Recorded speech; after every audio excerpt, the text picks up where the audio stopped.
Putain, je me suis pas fait dessus. Travailler en animation pour un long métrage et pour une série d'animation, c'est vraiment pas la même chose. C'est même, on peut dire, carrément différent. Quand on travaille sur une série d'animation, le rythme est beaucoup plus soutenu que sur un film d'animation. La raison, elle est simple, c'est le budget.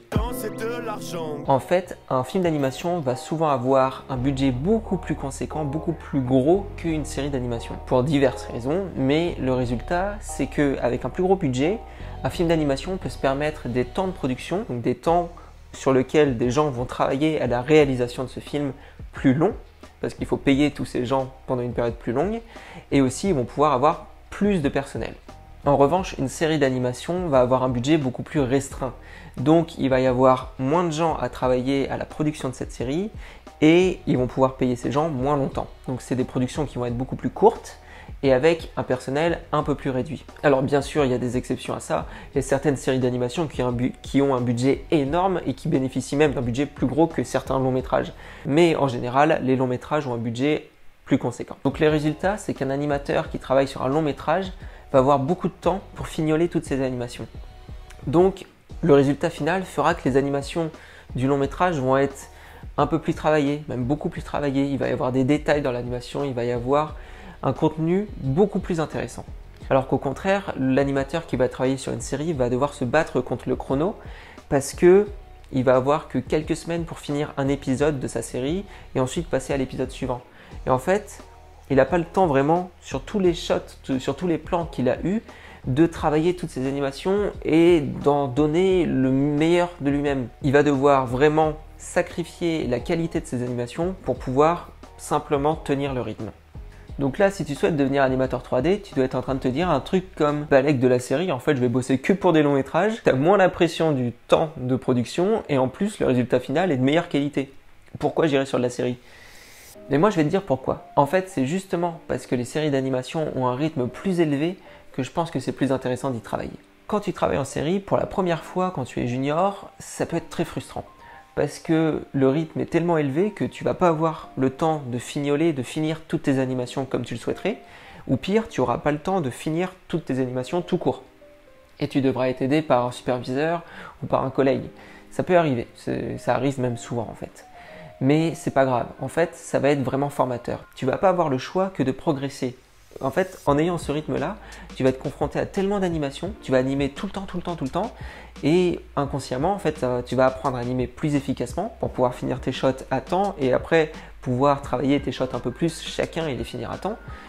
Et tu vas vraiment apprendre beaucoup de choses et tu vas apprendre beaucoup de choses différentes aussi. Quand tu travailles en long métrage, quand tu es junior, tu vas peut-être faire, alors ça dépend, hein, là c'est un exemple, tu vas peut-être faire une trentaine de shots à l'année. C'est-à-dire que tu vas te confronter à 30 animations différentes. Alors les 30 animations, elles seront nickel, hein. Tu auras donné le maximum, tes superviseurs vont te pousser pour faire des animations les meilleures possibles. Donc ces 30 animations, elles vont être vraiment top. Alors qu'en série d'animation, tu vas pas avoir 30 shots qui vont être au poil de cul trop bien. Non, tu vas avoir des shots qui seront un peu moins bien en qualité, mais par contre tu en auras fait 200 peut-être, pas 30. Et donc sur ces 200 shots, eh ben, tu vas avoir fait 200 animations et à chaque animation tu auras appris quelque chose de nouveau parce que chaque animation est un peu différente. Un animateur qui fait que 30 shots hyper bien, il va apprendre beaucoup de choses mais il va être confronté qu'à 30 nouvelles animations. Alors qu'un animateur sur une série, il va être confronté à plein de nouvelles choses. Il va peut-être faire des scènes de voiture, des scènes de course, des personnages qui ont un acting très fort ou qui ont du body mécanique, une scène de parcours, une scène de baston, un personnage qui court, qui s'arrête, qui tire avec un fusil, qui lance des couteaux. Il y a plein de situations différentes qui peuvent être faites, surtout dans une série, et c'est ultra bénéfique. Tu t'adaptes plus vite aussi à la fin parce que tu auras appris à faire des choses plus variées, alors qu'en animation de film, tu auras fait des choses moins variées, de meilleure qualité, mais en fin de compte, je pense que tu auras appris moins de choses. Et autre chose, c'est que quand tu es junior, en général, on ne va pas te donner les money shots. Donc un money shot, c'est le plan, le shot le plus important de la production. Ça va être par exemple au moment du climax, donc c'est le moment où la tension dramatique de l'épisode ou du film sur lequel tu travailles est le plus fort. ça va pas être les shots les plus intéressants qu'on va te donner. En fait, si tu es junior, on va te donner les shots un petit peu bouche-trou, qui sont un peu faciles à faire, mais qui n'ont pas énormément d'ambition. Donc voilà, c'est le début, c'est normal. Les shots les plus intéressants, on va les donner avec des gens avec plus d'expérience pour qu'ils soient de meilleure qualité à la fin. C'est complètement normal. Mais du coup, quand tu travailles sur un long métrage, eh ben, les shots, ils sont un petit peu attribués au début. Donc, tu vas avoir moins de possibilités d'avoir des shots intéressants.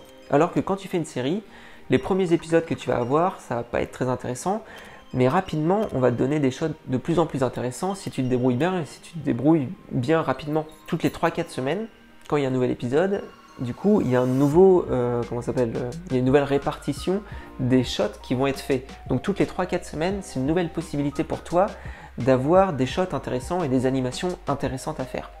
Contrairement aux films d'animation où là, ça va être beaucoup plus lent si tu veux avoir des shots plus intéressants. Donc voilà, c'est pour ces raisons que je pense que travailler en série d'animation est plus intéressant que travailler en film d'animation. En tout cas au début, en tout cas quand tu es un junior, tu vas apprendre beaucoup plus de choses à mon avis que si tu es en film d'animation. Mais après, c'est complètement personnel cet avis. Il y a plein d'animateurs, je suis sûr, qui vont me dire bah non, moi je préfère les films d'animation, je trouve ça plus intéressant pour des raisons qui sont tout aussi justes et tout aussi valables. Mais voilà, c'est mon avis, moi je préfère les séries d'animation. Tu peux me dire ce que tu en penses en commentaire, hein, je lirai ça avec attention. Si cette vidéo t'a intéressé, je t'invite à me laisser un petit pouce bleu, j'espère que tu as appris des choses aussi sur le fonctionnement de ces systèmes qui sont assez différents. Et je t'invite aussi à t'abonner et à activer la cloche pour ne rien louper des prochaines vidéos. Merci de m'avoir écouté, et moi je te dis à la prochaine pour encore plus de 3D, et salut, voilà, salut.